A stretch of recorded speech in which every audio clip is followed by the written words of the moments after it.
Thank you so much, John Jay College. I was actually a fellow at this conference in 2012, and I was so inspired then by this dinner, and I'm still so inspired tonight by the other honorees. Thank you for fostering this kind of complex, time-consuming reporting about criminal justice issues.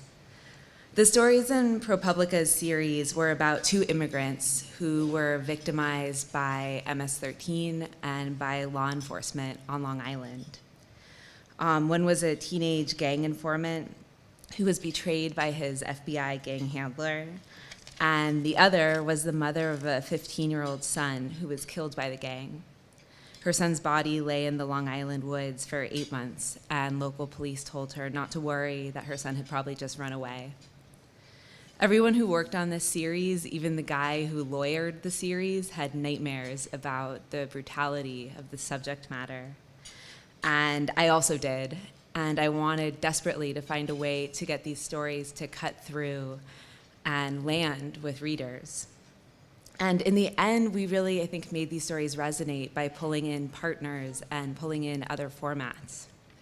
So for our first story, ProPublica video journalist Nadia Sussman, who's sitting over there, went with me to an ICE detention center to film an MS-13 informant who was named Henry.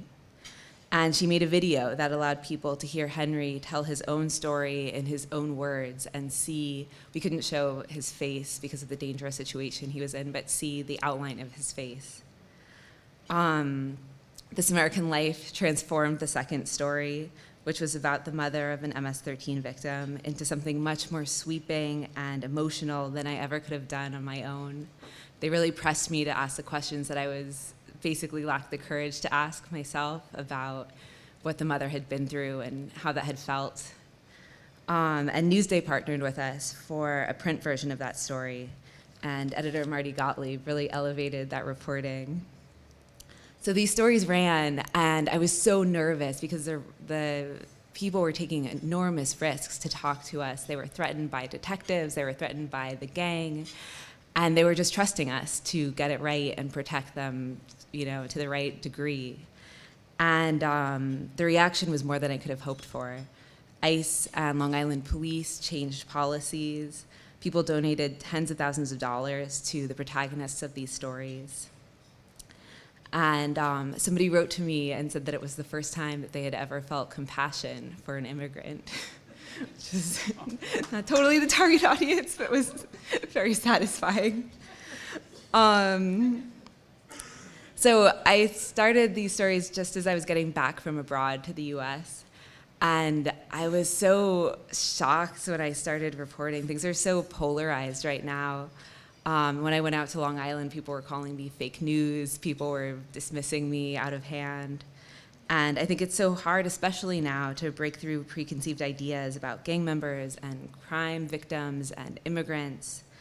And there's so much coverage of undocumented immigrants being targeted by law enforcement and rounded up for detention.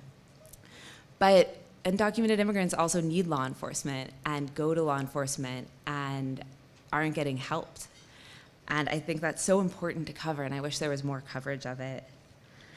So I'm grateful to these people, Henry and Carlota, for trusting us with their stories, and to this team for helping tell those stories in the way they needed to be told. And I hope that there are brighter times ahead for immigrants in this country.